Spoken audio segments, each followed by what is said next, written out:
All right. Hello, everyone. Welcome to the Millennials World podcast. And you know what, Brian? I've been thinking, right? I've been thinking about delving into the deep, sick, and twisted imaginations of your favorite Minecraft YouTuber. Would that be something that would be interesting to talk about on the show, Brian? Well, I don't have a lot of experience with the dark web. I've never really done any hacking. I don't really know about these peripheral, fringe, weirdo, pervert. Oh, these are people that were on YouTube. Oh, weird. Yeah, exactly. These just sick, twisted individuals, just the worst human beings possible. And it's somebody who was really cringe on Roblox 2 weeks ago. And Brian, I think we need to fucking talk about it like right now. I mean, that really is the stepping stone for basically all of the media that all of us consume today. Exactly. It's one of those things where, like, I just really thought, like, the most disturbing thing that we could possibly discuss or commentate about on the internet right now is a lost pilot for a TV show when I was 4 years old. I think it's the most disturbing thing I could think of. That's so scary how there are TV shows that only air once and then you forget about them, but you sometimes remember them. That's so scary. It's so disturbing.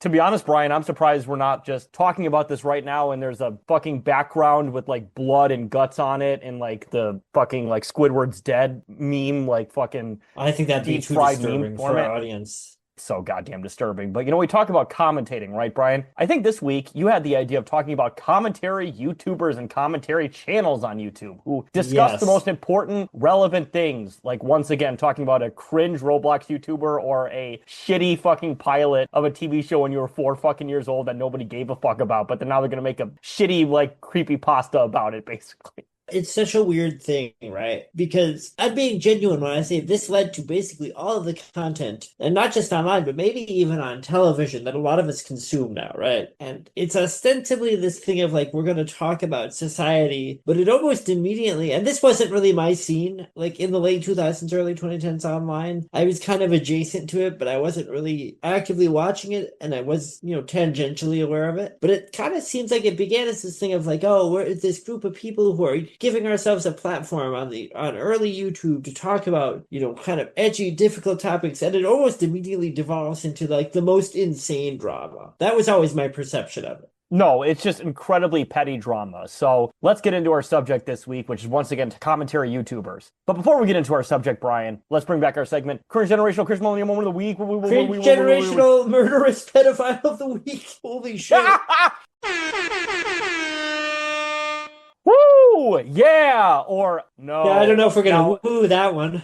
now, Brian, I know we were talking about maybe doing this, but are we talking about David already? I think we have to, right? Because It's so insanely cringe. well, and we had already planned to do the commentary YouTube episode. Like you and I had already decided to do that. There is no David without commentary YouTube. There's almost a direct line. I mean, of course, there's other things at play. There's no David without Extentacion. There's no David without like Fortnite or whatever. But there's no David without like weird commentary guys that build parasocial relations. Yes, and to be fair, before we get to the drama that's happened, and that's really putting it in fucking air quotes, Brian, Yeah. you chose this topic before the David thing even happened. Like, straight up. Yeah. It was like a few days, we were talking about it a few days before the body of a teenage girl he 99.99% likely murdered in his trunk. We did not know about this until, like, maybe like a week after we thought I know you thought about it as the subject for this week's episode. Literally like 5 or 6 days ago. I didn't know who David was until I heard about this news story. I didn't either. I had no idea who the fuck this guy was. I had never even heard of. And it was what's wild is he's a pretty popular artist. His songs were pretty big, and I'd never Yeah, fucking and this heard of him. is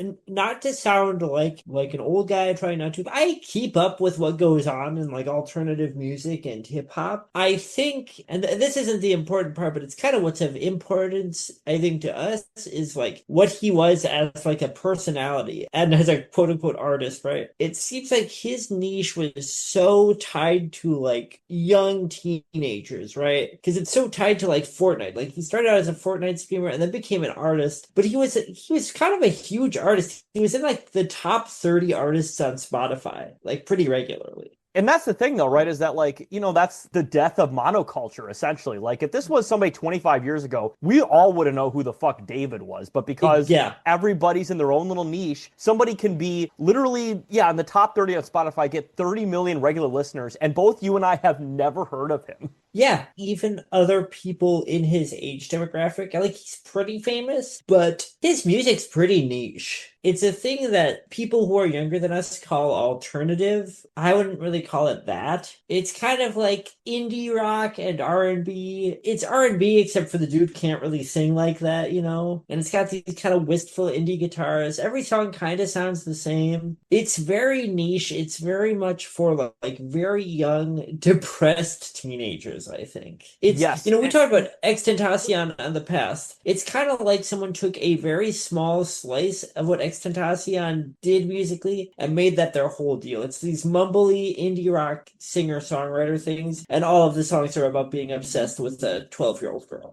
Well, and that's the thing you talked about. He doesn't have the skills for an R&B singer, which is true. He's a terrible vocalist. I can't sing. I sang in punk bands. Those are some of my favorite bands. What he's kind of doing is like vibes-based music. It makes a lot of sense that it began as Fortnite background music, right?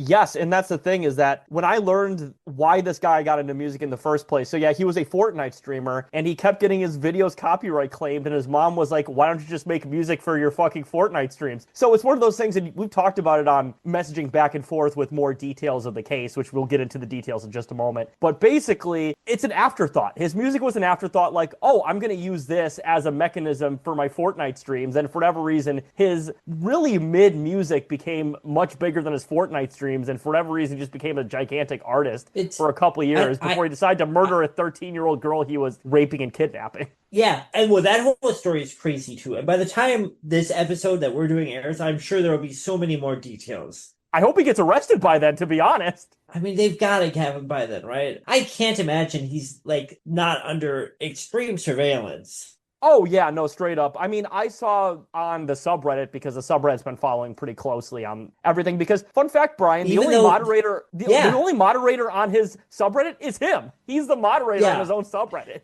Well, I did hear news today that he's been eliminating threads, so we'll see what happens. But the subreddit's been actually pretty active and pretty good at keeping on top of this. It's baffling to me that he was so popular. Not because I don't get his music, because I do. It's not that different from the indie rock that was big in like the early 2010s, late 2000s, like musically. It's really not. There's something about the vibey beats, the kind of sort of lo-fi sounding vibe beats, and just this like pure angst. Also, I think to a lot of his audience, which is young people, it probably was appealing that he started out as a Fortnite streamer. It represented this like fantasy of like the PewDiePie fantasy of like eternal adolescence, right?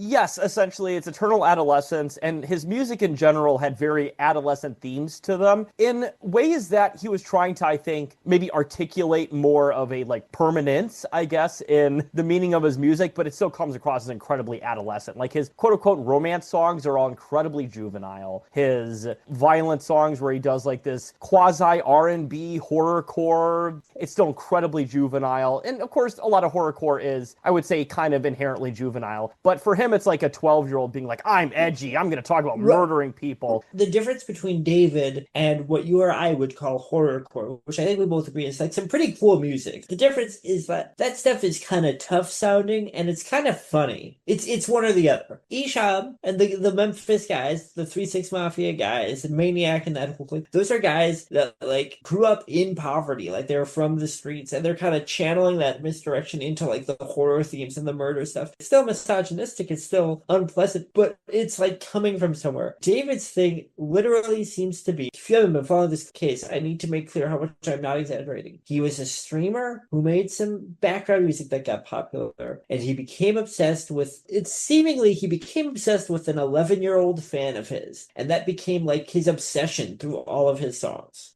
Yes, in a very gross way, but this is how he would see it, became his muse. And, Taylor, one of the first things you and I talked about was like, I don't think it would have been that hard for this guy to get away with this, to be honest, if he had done a few things differently. And I suspect that this guy, like, he is very young. He's clearly reckless and stupid and just like a narcissist. But I kind of think that to some degree I think he was aware that people were going to find, his fucking kidnapped victim's body in his abandoned Tesla. And he was kind of like catering his tour and his album rollout around that. Like he kind of wanted that to be the payoff for everything, right? Yeah, I saw a thread on the Reddit as of today, which basically like lined up with the timeline of when the tour started and when her body was found, and most likely when she died. And basically, and to be fair, this is all conjecture. This is all hearsay. I want to be very clear. But it basically lines up to where she had been dead for probably a few weeks on this timeline before they went on tour. So like this motherfucker kept a dead body in his trunk, well, his frunk, because that's how Teslas are, for like weeks before he went on tour, which is just so heinous. I mean, it's already heinous in the first place. This motherfucker's Yeah. riding around with a dead child in his car for weeks. And this, of Crazy. course, brings up the other question. Who else was riding that car around? Was it him the whole time? Was someone else moving it around for him? No, it's fucking absolutely crazy. I mean, we're obviously going to get more details as the inevitable arrest is going to happen and chat logs and the trial and everything, obviously. But like, this motherfucker thinks he's the Riddler. It's crazy. He's dropping so many Well, like hints in his songs about how he's going to murder this fucking child. yeah, this music is not good, but listeners, if you think that we're like joking, pick any 2 or 3 songs by this guy and listen to them back. Read a little bit about the case and pick any 2 songs by this guy and listen to them. This is like extremely deliberate. He's like extremely self-aware about all this. I did learn a thing about him because I don't know anything about this guy's fucking music until this week. Taylor, I know you're a fan of Dexter. I think that our friend David is also a Dexter fan. I learned that he has an alter ego in his songs and in his music videos, and he wanted to make a manga about his alter ego. So he has this whole concept where like there's David, there's the normal him, and then there is his alter ego who murders people. Who David loses control, he loses consciousness, and his alter ego commits these grisly murders. And then David regains consciousness with no memory of them, and he's like the detective who's solving the crimes. And the payoff will be that it's this Tyler Durden-esque thing where he discovers that he himself is solving the crimes. In the interview I saw where he talks about this concept, he alluded to Dexter pretty heavily. Which is interesting because nowadays, David would be on Dexter's table. That's what I was thinking. It's like, well, no, you wouldn't identify with Dexter. You'd be the one he's like. I've never watched Dexter, but that was my thought too. It's like I don't think that's how that works. Well, Brian, talking about Dexter, we're going to get into Dexter in a future episode here, so I want to keep spoilers to you. And you said you've never seen Dexter? No, I read the first book probably 10 years ago or whatever. Gotcha, but you never saw the show? Nope. Oh, hell yeah, man. Oh, boy. But we'll once again save that for a future episode. Dreaming Darkly, is that what it's called? Yeah, Darkly Dreaming Dexter, which the first season of Yeah. the TV show is pretty heavily based on the first book, as far as I'm aware of. I've not read the book personally, but either way, that's what I've been told anyways. But you know what? Speaking of our own detective work and hopefully hunting down killers of internet notoriety fame, let's talk about the streamers, the live streamers, the fucking Let's Players The of vloggers. yore. So commentary YouTubers of today. So let's get into just a bit of a quick history with commentary YouTube. Now, I was aware of commentary YouTube, I would say pretty much close to from the beginning, like around maybe 2008, 2009, because I used to watch some of that old content. I would say some predecessors to them would be stuff like Ray William Johnson, who was the biggest YouTuber at one point, was functionally a commentary YouTuber along with a clip show YouTuber, essentially. You have, I would argue, maybe the most influential YouTuber of all time that many people would know the name of, but haven't probably watched a video of his in like 15 years. But The Amazing Atheist, an incredibly influential YouTuber for both better and worse, but he was 100% a commentary YouTuber, at the very least a proto-commentary YouTuber. I was aware of Amazing Atheist. My kind of online sphere was, I was on message boards, I was on Something Awful, and then I was on kind of like niche discussion boards. But Amazing Atheist was someone that I was aware of. My general impression of him up to a point was that he seemed fine. I was kind of an edgy atheist in my teens. For a while, I remember thinking, like, this guy's probably fine, although I didn't really watch his videos. And then I think there were some incidents that I heard about that then turned out I was like, oh, this commentary guy is another YouTube weirdo. Became my perception of him. And that remained my perception of him until I started doing research for this episode last week. Yes, an insanely fascinating individual. So, real quick for the Amazing Atheist. So, he started doing YouTube, and I want to say in 2006. So, pretty OG YouTuber. He's just your stereotypical, I'm just going to say this, very stereotypical, morbidly obese, annoying atheist. Also autistic, I to mean, be he very clear, is. because he's diagnosed Yeah. autistic. And fun fact, Brian, so his real name is Thomas Kirk. His real name is Two fucking first names. Thomas Kirk. Yeah, fucking awesome. Love it. And also, Brian, another fun fact about the Amazing Atheist, and I think this really responds to his later, and I'm not even going to call them allegations because they're absolutely true, but his grifting over the years, because he has stolen tens of thousands, if not over $100,000 from his fans over the years. He is an But incredible I scam mean, artist. if you're sending money to the Amazing Atheist, it's like how people send money to Dark Side Phil. It's like that money's gone. Well, you know what? It gets even better, Brian. So he learned how to do that from his own father. You want to know what his dad Oh, did? yes. His dad was, I'm not even bullshitting you, the largest convicted diploma mill fraudster in American history. Awesome. Based. He How went do to you prison even for like fucking 5 years in federal prison for running a diploma mill and scamming people for millions of dollars. That's what his dad did. awesome. The thing is, like, that's such an uncool scam to run that how do you even like what do you even say about your father? It is so incredibly fucking cool. I love The Amazing Atheist. Like, You know what? And he's done everything from obviously his incredibly cringe and vile Reddit posts where he taunts a rape victim, horrible stuff. He also was a online friend of a Finnish guy who did a mass shooting. So that's another fun one. And, of course, the banana whom thing amongst and the us hot though? oil. The banana and hot oil thing was very funny. And, of course, he owned up to it, which I gotta respect. He is Best definitely possible not. response. Oh, 100%. He is absolutely not afraid to talk about and show his kinks on the internet. So, you know what? No hatred towards that. But holy shit, his comments over the years have aged very poorly, especially when it comes to women and sexual violence. Holy fuck, are they Which awful? And the thing is, and I thought this not necessarily at the time, but kind of when I was later, when I would have been aware of Amazing Atheist and kind of people like him. So my online bona fides they were of course more based around like niche discussion, but also I think the circles I was in were always, I don't want to say they were leftist because it wasn't exactly that, but they were a little more like political. And one of the things that always frustrated me about the Amazing Atheist, he would be so close to getting the nut when he would talk about things in society that like men go through. I mean, he talked about like circumcision being this weird fucked up thing, which it is. And he would also just talk about double standards and how certain double standards affect men. And those are all things that not a lot of people talked about at the time. They're important and valuable things to talk about. And then his response would be, and feminists never talk about that. And it was really frustrating. And of course, the culture was different at the time, but it was kind of like, well, I mean, yeah, but that's because you're thinking of feminism as being like daytime talk shows and like Oprah and The View. Like actual academic feminism is talking about those things. No, absolutely. And, talk about the anti-feminism thing and the atheism thing. So modern commentary YouTube comes directly from atheist YouTube and also anti-feminist YouTube, 100%. Oh, All the yeah. big guys like Turkey Tom and, oh my God, who the fuck is the other one? There's like the Southern guy. I can't remember his name at the moment. Wangs. Yeah, people like that. And, it's one of those things where like all that content, whether they want to admit it or not, does come from anti-feminist and atheist YouTube. And including the fallout from atheist YouTube, which I think you and I could both agree generally began with the atheism plus backlash, which Yes. led into Gamergate, which led into the anti-feminist thing, which now post Gamergate stuff, when they got a little bit more woke, when they're like, oh, Donald Trump's actually really bad and conservatism is really bad. And of course, some of those people decide to stay with the conservatism. A lot of people were like, this is weird. I don't want to fucking do this anymore. Yeah. And then we have people like TPUSA and Charlie Kirk, rest in piss Charlie Kirk. But, stuff like that. All this stuff derives essentially from atheist YouTube. Like, it literally all does like debate channel bullshit, fucking Destiny and Vosh and Charlie Kirk at TPUSA and commentary stuff from Wang and stuff. They literally all go back to the Amazing Atheist and like Steve Shives and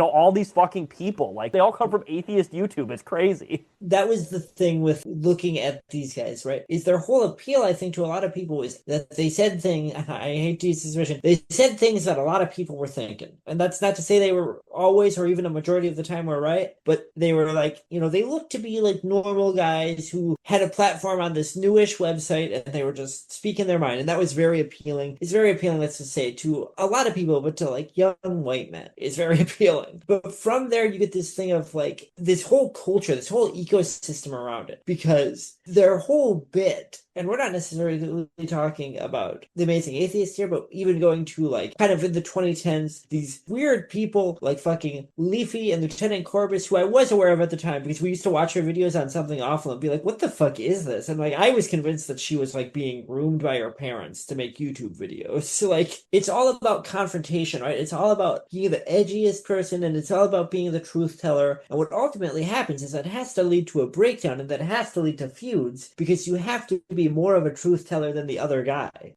Yeah, no, 100%. And you're totally right about the Lieutenant Corbus thing. I remember there was, just like a 5-year-old doing this. And I'm like, this is very uncomfortable. This is weird. And I literally just looked him up because I'm like, is this the same person I'm thinking of? And it turns out, Brian, they are trans or non-binary now. That's cool. Yeah, that is definitely a young child that was coached into anti-Semitic memery. Very disturbing. But also, Brian, one more thing about The Amazing Atheist, and I promise I'll stop talking about The Amazing Atheist, but they are insanely influential. But fun fact, Amazing Atheist was on JRE twice. Isn't that fucking insane to think about? Imagine the culture. Just if you weren't around that, just imagine what our culture was like. No, and also talk about JRE and that sphere. You remember that Milo Yiannopoulos thing, the thing that kind of quote unquote canceled them before they tried coming back with Kanye? So that priest thing, that was said on the Amazing Atheist podcast first. Oh, TJ's a real hero. He's a real hero. No, legitimately, The Amazing Atheist is a genius. He's ahead of his time. And also, even though, of course, basically all of his successors were actually, like, legitimately bigoted, TJ is actually pretty based. He's like a base lib because of his background, because of who he is, because of his format that he was in. He was incredibly cringe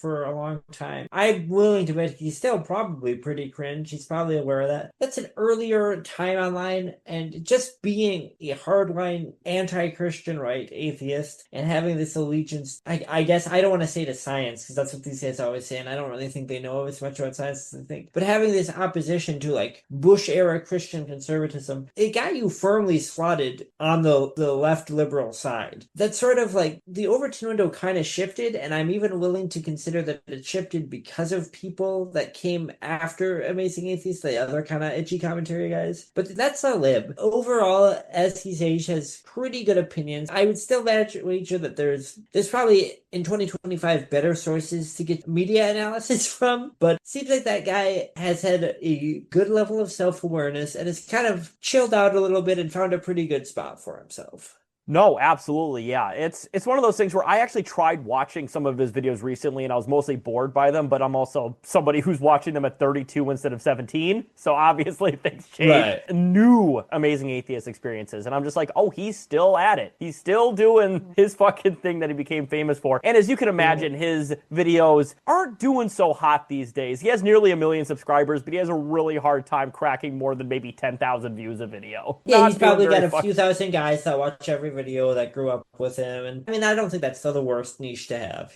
Oh no, also, 100%. He comes from money, so he's like fine. Well, he did come from money until his dad probably lost all of that money in the fucking federal investigation. But we don't think that money's been around for a while. I see. Yeah. I actually remember, like, around when his dad died, and he did say he got some money, but I don't remember it being very much. Maybe a couple tens of thousands of dollars. Like, it wasn't a crazy amount of money. I see. Well, God bless. We're glad he made it out of the YouTube wars relatively unscathed. But, like, all of these guys, like, of course, we talked about Corbus, who, as far as I know now, is just, has transitioned and is, still fairly young, so he's just kind of chilling, and I think has stepped away from online. But correct me if I'm wrong here, Taylor, my understanding was always Onision, right? He was kind of a commentary guy, right? He started out doing, I guess, what you'd call surrealist comedy, and then he broke into, like, vegan and atheist commentating, right? Yep, 100%. You could definitely describe him as a commentary YouTuber. And,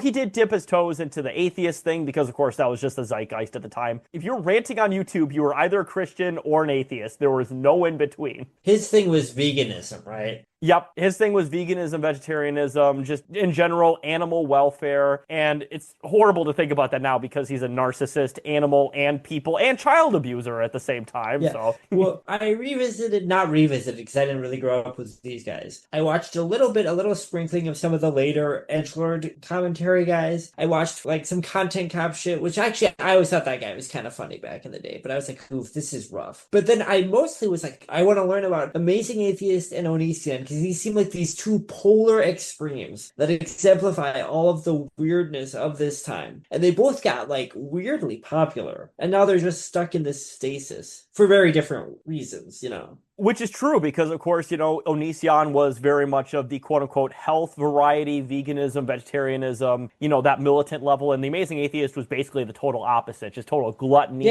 and like sloth. And he made plenty of videos criticizing veganism, vegetarianism, which I think were mostly shit posts. Like, I don't think he actually hated vegan vegetarianism. He cared that much. And also, the dude has been morbidly obese his entire fucking life. So, I mean, go figure. Yeah. And to be fair, he is tall, but he's also morbidly obese and tall. So he's just a big fat guy.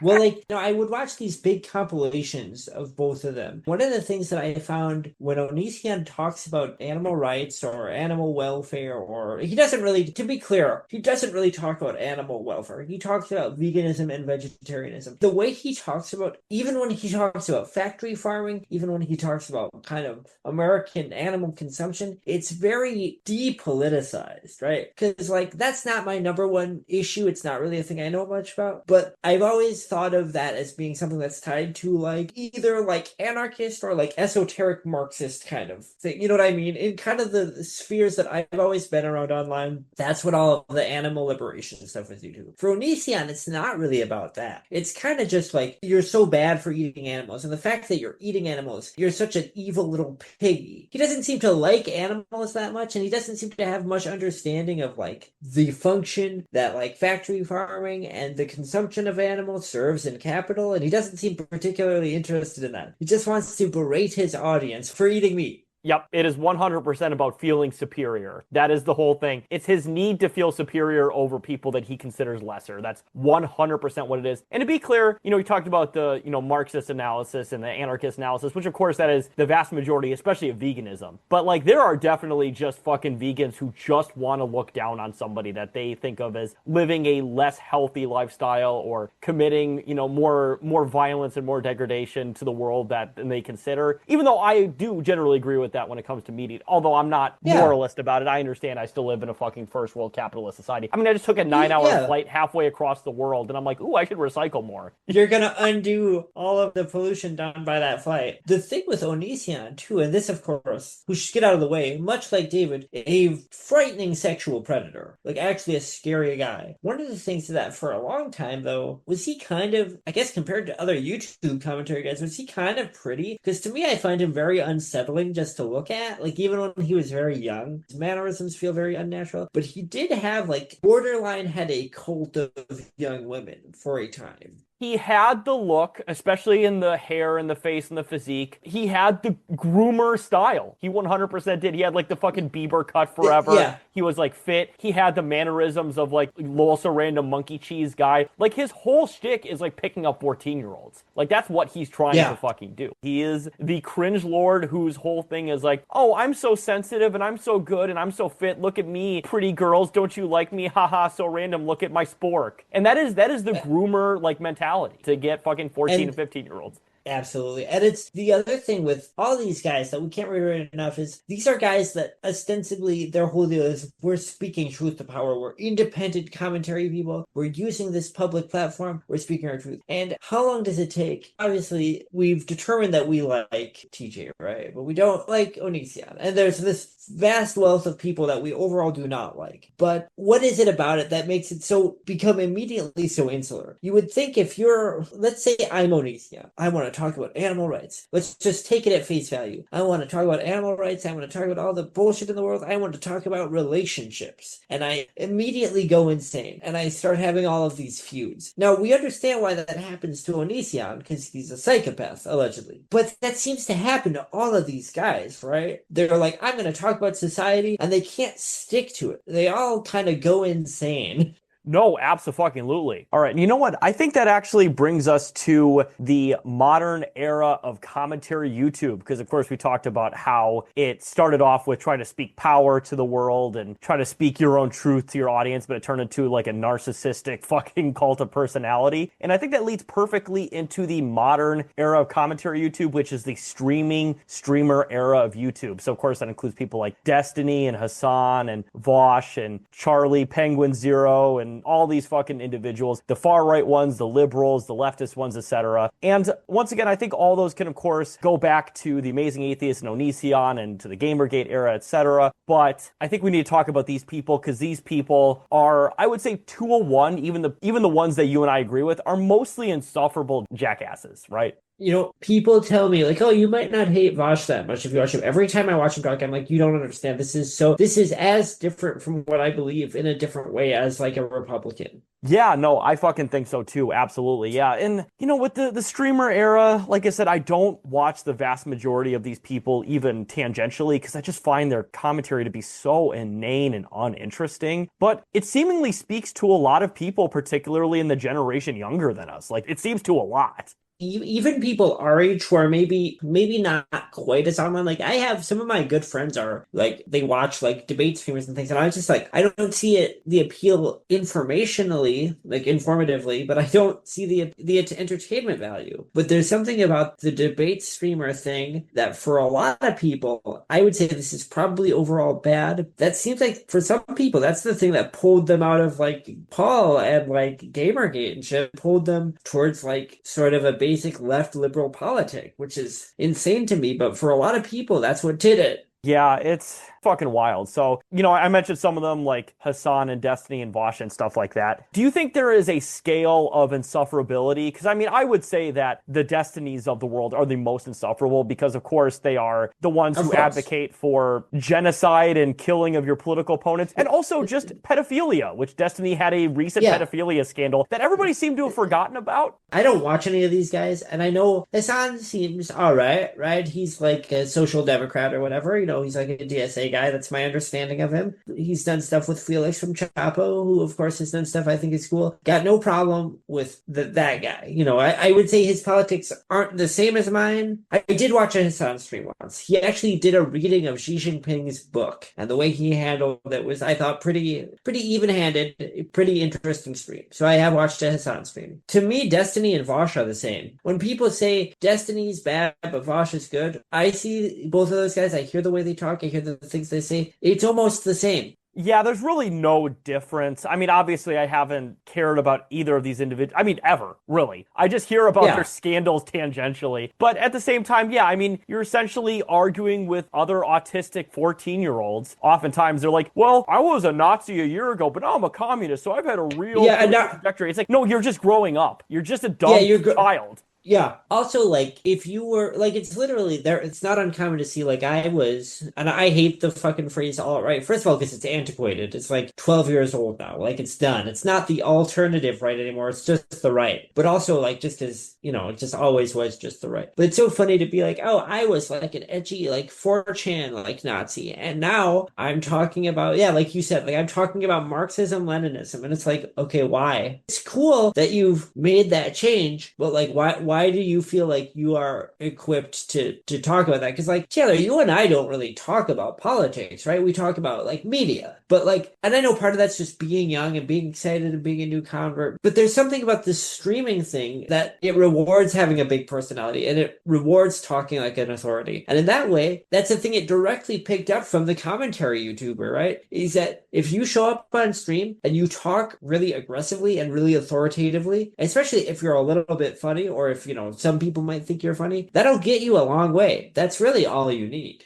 No, absolutely. Yeah. Just talking with a little bit of authority, just being abrasive. And that's the whole thing about quote unquote debate in general is that there's so many tactics of debate that are literally just don't ever give your opponent any leeway. Just basically do gish galloping, which to the audience who don't know what gish galloping is just coming up with a bunch of statistics and phrases that they can't easily dispute or articulate why they're wrong in a series of. But the fact that you had those statistics and those numbers ready demonstrates, quote unquote, demonstrates that you know more about the subject than your opponent. Exactly. It's a common debate tactic, and especially a common debate tactic among like conservative and far right individuals in the debating sphere. Of course, once again, Charlie Kirk and Ben Shapiro come to mind. Who isn't it interesting, Brian, that they always debate with like dumb 19-year-olds. They never debate with like college professors or academics or people that could actually refute the shit they talk about. They always talk to people who just like they come up to the stage like, oh, I disagree because and they're like, oh, crying. this is the entirety of the left. It's like, well, Yeah, exactly. look, first of all, these are like basically, I don't want to say they're kids. I hate when people, but they're college students. Second of all, like with Charlie Kirk, his whole thing he blew up, basically same as Steven Crowder. You'd go to campuses and he would provoke oftentimes young women, a lot of times young queer people, trans women or young gay people into basically defending their existence. The counter to that is like, why are you so emotional? Why can't you just disprove what I'm saying? It's like, well, they probably didn't come to school with the expectation they were going to have to do this. And second of all, like, because it feels like shit. Because to you, it is an academic, not even academic, what is an exercise in debate is you are now telling these people you don't value their humanity. And the implication of that, it's not just that you're saying that and that's your opinion. What you are communicating is that you have a spot on this campus and that you have people that listen to you there who feel that same way about them. And so implicitly, they are not respected as people or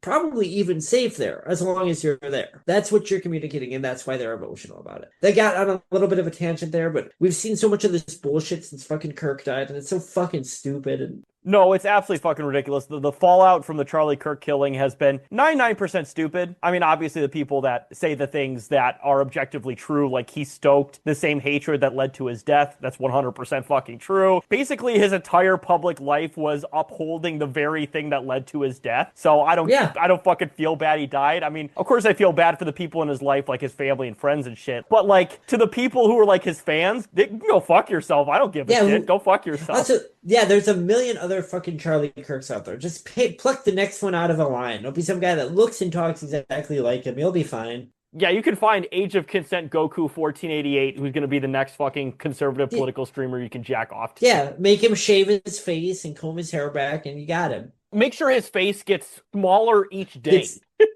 But his head can stay the same size, but his face can get smaller every day. Just make sure that. Take a lint roller and just push it down his face. And, talk about the conservative thing, right? Like, even though, of course, TJ and, obviously to a certain extent, even Onision would disagree with that. But, TJ, I think, and he's talked about feeling bad about this, being like the Oppenheimer to a certain extent. But, like, those guys were absolutely the inspiration for the modern conservative debate culture bullshit on fucking on YouTube, 100%. And, thankfully, a lot of those guys, for the most part, I mean, of course, they're all astroturfed. They've always been astroturfed. And it's also an incredibly, I mean, there's some lucrative elements to being in it, but it's also a very like nepotistic genre. Like there's like there's a big 4 or 5 of them. Of course, you had Steven Crowder and fucking Charlie Kirk up until he died, rest in piss once again, and Ben Shapiro and stuff like that. And you got Michael Knowles and I don't know, fucking I can't think of them all at the moment. They're just so boring and tedious. Yeah, they're all the same. All these people, they're all the same. They all had entertainment backgrounds. They all had just Hollywood connections. I mean,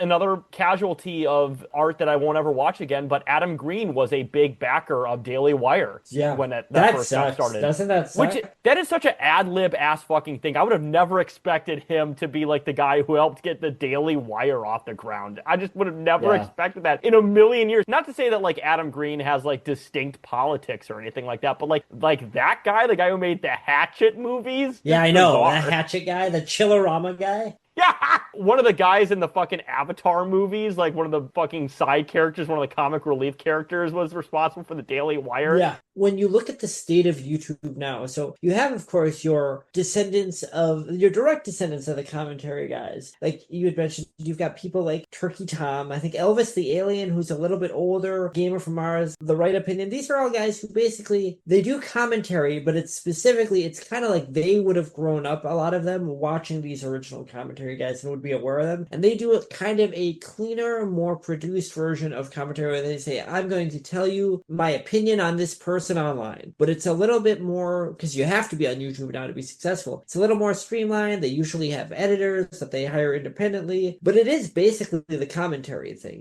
They maybe have a little more tact. You look at someone like TRO or Turkey Time, who are both people whose videos I've watched occasionally. And they basically have found a way to take the drama, like the drama content content of yore and make it accessible and make it viewable and do their best to not involve themselves in it and make themselves look equally unhinged. Yeah, exactly. Like, because that's the thing, though, right? Is that, like, we talked about it, but, like, all this stuff is inherently, like, fucking antisocial at the end of the day. Like, it Yeah. mostly is antisocial. Another thing that I think is pretty directly, I think it's more connected maybe to even like Nostalgia Critic or AVGN type guys, but also I think it's a connection to the commentary community. The video essay guys and gals, the video essay they thems. I think that is directly kind of a response to the commentary thing, where similarly it's going like, we're giving you a full breakdown on something, but it's going to be more produced. We're going to have, in the best cases, they'll have sources cited, but it's coming out of the direct thing, which is like an individual who is in your home, direct through your computer, who's going like, I'm going to give you some hot takes about something. The video essay is almost directly, I think, a response to the commentary guys in that it is so produced and it's so conscious and so well edited. But at the same time, you wouldn't have it without the commentary community. You wouldn't have the need for these 2 hour long scripted, edited videos if the thing before them hadn't been like Leafy yelling slurs into like webcam speaker or whatever, you know?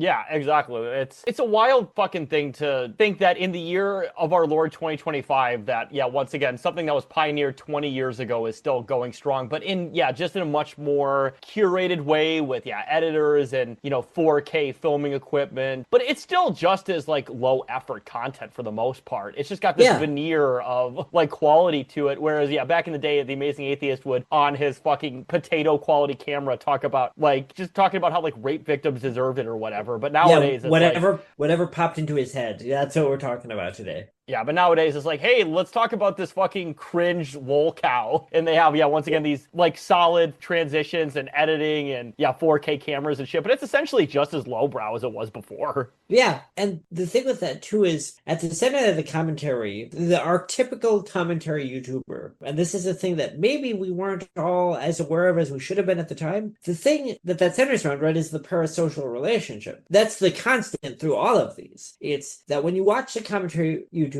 when you watch Amazing Atheist, Onision, whoever, it's just a guy talking into their computer. And you go, oh, that's a guy like me. And then he says things that you don't always hear them say on like mainstream media. You don't hear it on TV. And you go, oh, that's kind of cool. This guy's like me. I have an identification with him. They were the first people to really tap into that like parasocial element, to really consciously do that. And I mean, I'm assuming they were conscious of it. Maybe they weren't. But that's at the center of all content creation now, right? You need to be able, even if you're actively saying, parasocial relationships can be harmful, you should kind of limit them, you should have some self-awareness. But if you're doing content creation, if you're doing podcasting, if you're doing fucking YouTube, anything like that, you do have to kind of have that. That is like the bread and butter of it now. And that all starts with them. Yeah, absolutely. Like we talked about, once again, the cult personality element of it, the parasocial relationship element of it. And, we talked about how TJ and basically how anybody in the past has, who's still going like Darkside Phil, for example, right? Like they have their legion of fucking losers that follow them around no matter what. I mean, like Darkside Phil literally jacked off on stream once and they're like, yep, still watching this motherfucker. Like, it's just one of those things where like, they just don't give a shit. You've been watching that guy long enough. So I have never understood that because at a certain point, and we'll do an episode on these guys, not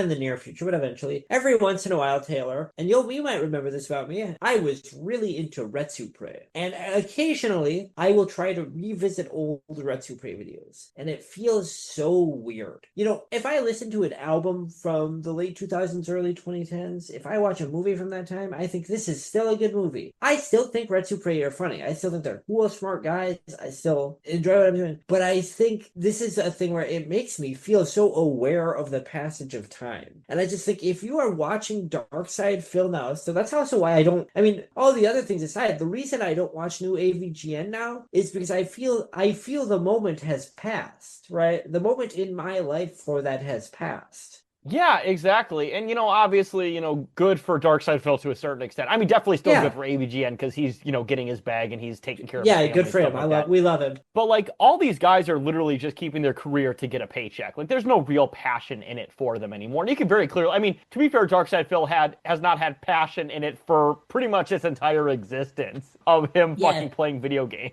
Well, like, okay, another good example, and this is an extreme example, Boogie. That is a guy who had so much goodwill. So that is a guy whose videos, even when I was, again, I was in the late 2000s, I was more on Something Awful than on YouTube. But my general attitude towards Boogie when I'd hear about him or see about him for a long time was, he seems like a good guy. That may have all been an act. I'm kind of inclined to think it wasn't entirely an act, but that he just has a lot of stuff he didn't deal with for a long time. That guy had so much goodwill. And there are so many opportunities he could have taken to not be where he is right now. And that's all he can do now, is humiliate himself, degrade himself. That is literally, there is nothing else he can do. He has made himself a Christian level, like lol cow, a Christian level mockery. And he didn't have to do that. But that's all he knows how to do at this point. Same as Darkside Phil. These are not people like Christian. They did not have to, not that Chris had to be this way. I shouldn't say that. But you know what I mean? Chris just shouldn't be online. Yeah, no, straight up. Boogie and Phil and Wings of Redemption, these all could have been relatively normal guys. And at various points in their life, they could have caught these things and grown and said like, hey, I'm being kind of a weirdo, but overall, people tend to like me. But they can't. They just have to double down. Boogie, I would say, is commentary. Obviously, like Wings and I aren't commentary YouTubers per se. But it's a similar thing, right? It's like you stumble into this parasocial thing, and it makes you a little bit of money, probably some pretty good money, especially if you're a guy like Wings or Boogie, but really it gets you like friend fandom, people that are identifying with you, that think you're really cool, that maybe you haven't had before. Something about it like for some of these guys, it just deteriorates them so rapidly. And in the case of Boogie, I don't know if he did anything. I don't think a guy like that, he didn't do anything to anyone else as far as I'm aware that was incredibly heinous. But it's sort of like when he had enough money, when he had enough time, he just kind of destroyed himself almost immediately. I mean, and of course we're getting into the drama of, we're doing commentary on commentary YouTube, so it's very meta. As this thing is, millennials invented meta comedy. We're very fourth wall breaking. We're so epic. Well, yeah, as we talked about on the Adult Swim episode. Exactly. But yeah, no, you're right. Boogie was a commentary. He literally was a commentary YouTuber because, of course, that was just the thing everybody was doing. They were just doing. Yeah, he was like the nice commentary guy. But like, talk about the things that he did or didn't do that were bad. I mean, he did have a penchant for paying sex workers and doing gross sex acts, which, at the end of the day, that's a voluntary transaction, so that's not that bad. There was that whole thing where he basically only dated like 19-year-olds as a 50-year-old. That's, legal, but we're not going to get into the age gap stuff, but it is a little odd. Let's be real here. Well, yeah, absolutely. And it's also like, you've decided to be a public figure. You have to have a little more self-awareness about what you do, especially if you're a guy that looks like Boogie. Come on, you're not fucking Jack Nicholson in the 90s. Yeah, no, exactly.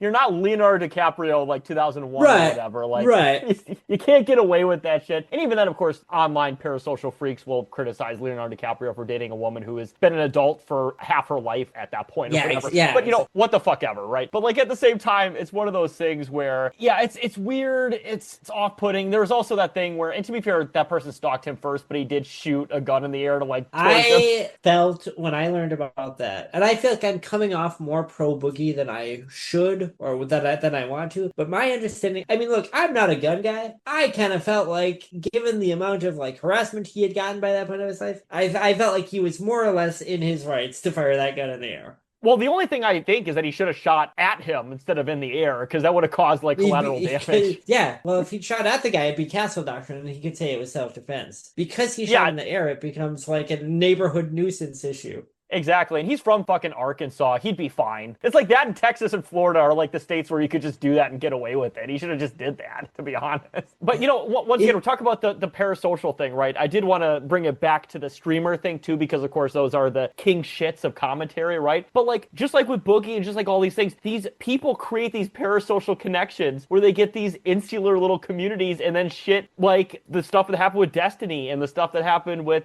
Bosch. Once again, they are the same people, even though they have their politics aren't 100% the same. They're just 99% the same. But they come up with these like weird parasocial cult things where they have like weird sex rituals in their Discord chat and stuff, and they hook up and fuck. And then of course with Destiny, it turns into a literal pedophile scandal, right? But like this whole thing started off with essentially, once again, just talking about your opinions on the internet and led with sex cult shit. It's crazy. Which, just maybe as a general rule, this is a thing that I know we all grew up hearing about rock stars and all this, but regardless of your kind of position, maybe the lesson to take from basically all of these guys is don't respond to your quote-unquote fans when they mock you or try to get a rise out of you, and don't fuck your fans. Yep, honestly, fucking your fans is pretty much the worst thing you can do in a lot of ways. And we're not saying But this necessarily from a predatory angle, because the predatory thing, at the end of the day, if it's consenting adults, it's consenting adults. Yeah, But like the whole but thing just is for with yourself. yes, it's the parasocial thing once again, because the thing is that if you have an intimate relationship, either platonically or romantically, with a fan, and of course we don't know about this yet because we're not quite Mr. Beast big, but we will be. We will 100% We'll get be there. the biggest YouTubers in the world. But like in all seriousness though, right? Like the whole thing is that these people who think they know everything about you, but they know nothing about you. So they do all this research and they buy all your merch and all this shit. And then you meet them and they're like, I want to be your friend, but I know all this stuff. And you look at them like, I didn't know that about my life. The power imbalance is so bizarre. They know all these things about you and you know nothing about them. And they have a vested interest in impressing you and in pleasing you that you don't have in them, right?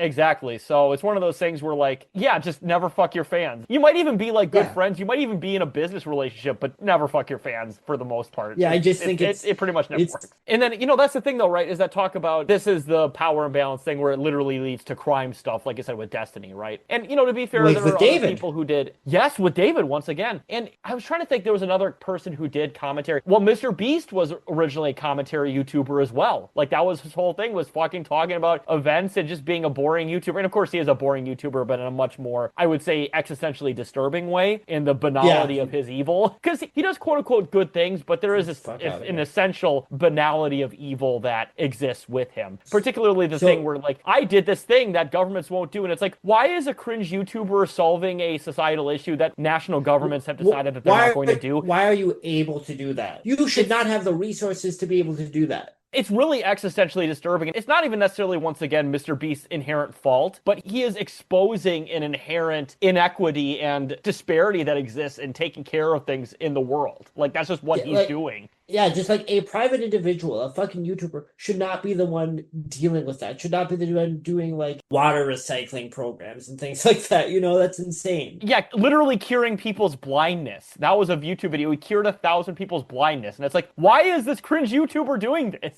I mean, I think that sounds very, like, culty to you. It just does. Like, it's literally what Jesus did. This is just the idea of, like, I'm doing these great things. And, of course, I know his fans are very young. I've had to explain to people what specifically it is about Mr. Beast that makes him so, again, like the banality of evil, like you said. And even people with similar politics to us, sometimes they won't understand. I have to be like, it's the fact that he's a YouTuber and he has so much influence and he does this fucking facile shit. Then he'll do, like, good deeds, but it's all in the name. It is literally just all in the name of YouTube. That dude's life is YouTube and is the algorithm. And just the fact that he wields so much power culturally and just physically with all of the money and all of the resources that he has. Yeah, it's incredible. And I think that's ultimately the conclusion that we're coming out here, is that commentary YouTube did literally lead to one of the biggest, and actually, to be fair, several biggest of YouTubers, because PewDiePie also became a commentary YouTuber after he got bored of doing Let's Plays all the time. So it's one of those things where, like, once again, this whole, like, hey, I'm some asshole, fucking arguing in my garage or, my fucking bedroom or, whatever, yapping over video games turned into literally the biggest content on the world's third busiest fucking internet platform. And it's one of those things, right? We're talking about, well, Mr. Beast especially, right? There is just such a pit of darkness in his eyes that's really disturbing. Like he doesn't have a personality. He's got the same dead eyes as Onision. Another conclusion that I've kind of, as we talk about this, especially as we get to this Mr. Beast era and this kind of this big corporatized post-apocalypse YouTube era, when you or I, or, kids like us in the late 2000s or the very early 2010s watched a commentary YouTuber, and they were on kind of a shitty webcam, and they just looked like a nerdy guy or a woman, and they're talking about their opinion. Now, the appeal of that is the parasocial thing. It's seeing this and going, theoretically, I could do this. Another issue with the Mr. Beast guys, or with whoever the fuck else, on any of those other really big channels, that's the one that jumps out at me, is kids still feel that way. It's still designed to make those kids think, he's just a YouTuber, he's just like me. And that probably was never going to happen for you or me if we were watching someone like Amazing Atheist, but it theoretically could, right? But Mr. Beast is selling, again, that eternal adolescence to kids that, like, I'm just a guy on YouTube and you can start and you can do what I do, which they will never be able to do. He's like a small nation at this point, Yes, exactly. And he's doing the work of, yeah, small governments and NGOs to do the things that just aren't done for whatever fucking reason. That's just so disturbing. And I think that's Well, that ultimately a capstone for our discussion on this topic because I want to go over my final thoughts just real quick. So, with the commentary YouTuber thing, yeah, it just started off very small, became much bigger, and now it's basically the default content for YouTubers at this point. Just like how we talked about with the AVGN and the Nostalgia Critic, how they created this entire, sector of internet content that for whatever reason didn't exist before, which is crazy to think about. But nowadays with the commentary YouTubers, yeah, I mean, especially at least with my YouTube feed, it is basically all I'm recommended at this point, and it's very odd. I know obviously the algorithm exists for a reason, but it's just wild that it's just this banal content is just fed into the slot machine. And nowadays we're now getting commentary YouTube content that's AI now, which is even better. That's the next generation of content slots. Yeah. The US is going to devolve into a third world like country, but with all the stupid amenities and creature comforts that we could ever possibly want, but just not with schools or hospitals or homes, Yeah, exactly. It's the modern hell world we're currently in 2025. That's the best fucking way I could put it. And that is ultimately my final thoughts on this subject. We've been recording for about almost an hour and 20 minutes now, Brian. Do you have any final thoughts before we get to our pluggables? If you watch content on YouTube, if you watch things online, this shit's crazy. The commentary shit. You should, if you're a younger person especially, go back and try to watch some old videos by someone like The Amazing Atheist. Whether for good or for bad, because I just feel like people need to understand, A, how much the internet and how much content creation has changed in that time, but even more so, how much it's all stayed the same. How much it's all just about like riling people up and making these weird connections, and sometimes even negative connections, like in the case of trolling. But like this is like the purest form of like YouTube vlogger content. And everything you're watching now, whether you're watching fucking leftist video essays or you're watching, if you're watching BreadTube or you're watching like Kiwi Farms adjacent guys like Smokey McSee or Turkey Tom, they're all doing a variation, a more refined version of this very primitive and kind of antiquated thing. But there are probably people who all of the culture they consume on a given day are things that are descended from commentary YouTube of the late 2000s. Don't want to pass judgment. I don't want to say that's good or bad, but I think it was worthwhile, especially if you're a fan of our show and what we talk about, to think about how strange that is. Yeah, it's just so fucking disturbing. And it's one of those things where, like, I don't really see a way out of this general content slop era that we're just careening towards. I mean, I'm even getting, like, YouTube recommendations from random YouTubers that have, like, even less subscribers than we do, where it's, like, story time, and then I, like, just click on it just, I'm bored or whatever. Just to see. And it's literally just AI bullshit. That's all it is. And I'm like, even though obviously the content slop of these YouTubers that we've been talking about, these commentary YouTubers, is barely better than AI, but I'd rather hear a human they're human talk about beings. A cringe individual. It's a cringe person. Like, it really shouldn't be that much to ask for. Just have a little human touch to the inhumanity that exists for content slop on the internet. But we will definitely talk about more commentary YouTubers and the general slop era of YouTube that we're currently in the future. But I think this is a good part one to that capstone. So that is our episode on commentary YouTubers. So let's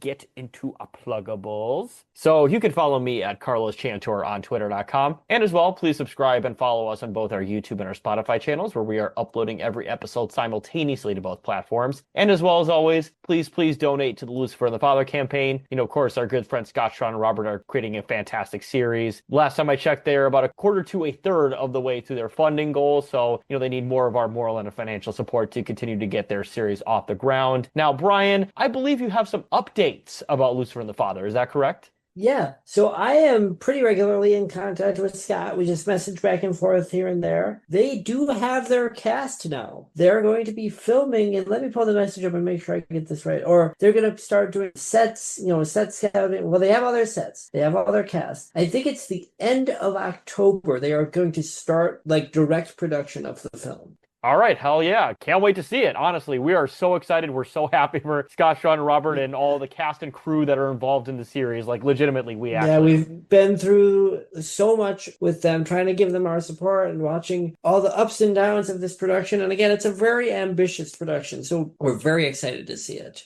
No, absolutely. And of course, our promise to you, as always, the audience, is that you donate to the campaign, just send us an email, send us a YouTube comment, just telling us and showing us that you donated, and we will, within good reason, about 20, $25 match those donations, because of course we want Scott Sean Roberts' dreams to become a reality. And of course, we've been plugging this one pretty much since it happened, but the Luigi Mangione Defense Fund, aka the guy who is being railroaded as the UHC CEO shooter, but of course he didn't fucking do it. There's no evidence against him. And as of last episode, because we haven't recorded now for like 3 weeks, but last update was that Luigi's quote-unquote terrorism charge, which is crazy in the first place, he got fucking charged of terrorism, but his terrorism charges in the New York charge at least have been dropped. So that's even more evidence that this is spurious. He's got, once again, all of our support. He's got the show's support. He's got, especially of people of our age's support. And even if people of much older generations don't approve of Luigi's, fucking fake charges and, these fake allegations against him, but at the same time, they still understand why the United Healthcare CEO was fucking murdered. So either way, he has all of our support. He has our back. And, of course, both Brian and I have donated to the campaign at this point. And just as always, just like with Lucifer and the Father, if you donate to the campaign, just send us an email, send us a YouTube comment, just showing us proof, and we will, once again, within good reason, about 20, $25 match those donations, because we want Luigi to have the best possible trial.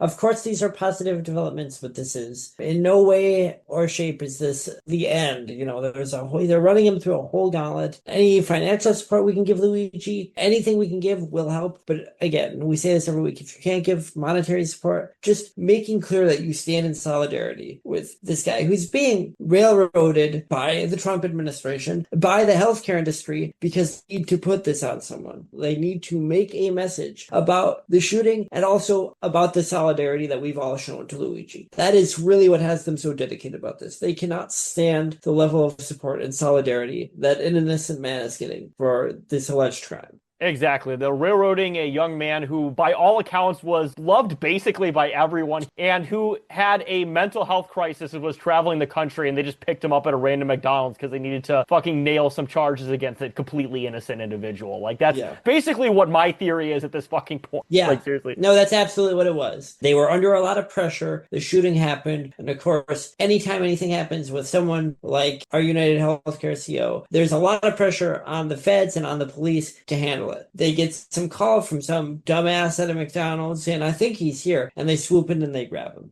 Yep, absolutely 100%. So he has our support. And also, speaking of people you need to support, of course, our audience at home, we're getting bigger by the day. We will be Mr. Beast someday, I promise you, although we will not hire multiple sex offenders and also do a failed ghost kitchen enterprise, along with all the other horrible things Mr. Beast has done and been involved with. We won't do those things, I promise you, Dad. I've only had it 2 times. That Beast Burger is a pretty tasty fast food burger. You shouldn't have it, it's evil. But I kind of liked it. I did have Mr. Beast chocolate, and I was kind of surprised how not disgusting it was. So I was impressed. You would think, I guess, with the amount of fucking money he has, he could invest to make it taste all right. I would hope. I also had his Carl's gummies because they were at the Dollar Tree. So I had that. Never even heard of those ones. I'll seek him out. We'll see. Well, of course, talk about commentary YouTubers, I also did have fucking Logan Paul and the black British guys energy drinks multiple times. They're at the Dollar Tree. I can't not drink them. Speaking of commentary, when on the newest Guys episodes as of recording this on the energy drink thing, when they talked about how, an energy drink is doing bad is when it's at the Dollar Tree, I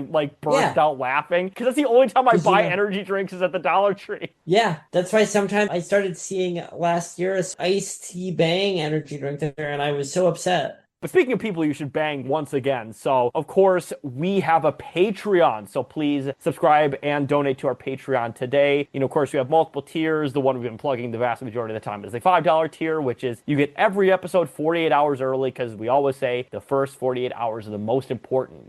When you're at the water cooler, or when you're, banging your own Pam, of course, because you're Jim in this scenario, and you just need to talk about something, try to rizz her up to make sure that you are just as cool as fucking possible when you're just trying to pick up the on the streets 5 out of 10, but at work a 9 out of 10 baddie. You need to talk about and discuss all the things that happened on the most recent Millennials or Old episode that nobody even knows about yet. It's all brand new content. You gotta tell her about the commentary YouTubers. If she doesn't remember commentary YouTubers, she's too young for you, bro. If she doesn't remember the time that a morbidly obese, cringy, blonde atheist man shoved a banana up his ass and poured hot oil on his balls, she's too young for you, bro. Oh, Jesus Christ. But either way, yes, so please subscribe and donate to our Patreon today because we're cool-ass motherfuckers. And We speaking of truly cool-ass are. motherfuckers, Brian, we're elderly fucking millennials. We're old as shit. We've listened to, I believe on average, 11 hours of commentary YouTube every day. That's actually our full-time job. We don't have jobs. We just listen to commentary YouTube. I listened to more of this shit in the last 2 weeks than I ever have in my life. Most of it was awful. Amazing Atheist was by far the best. That's when you know a genre sucks is when the Amazing Atheist is like, this is the best shit ever. This is awesome.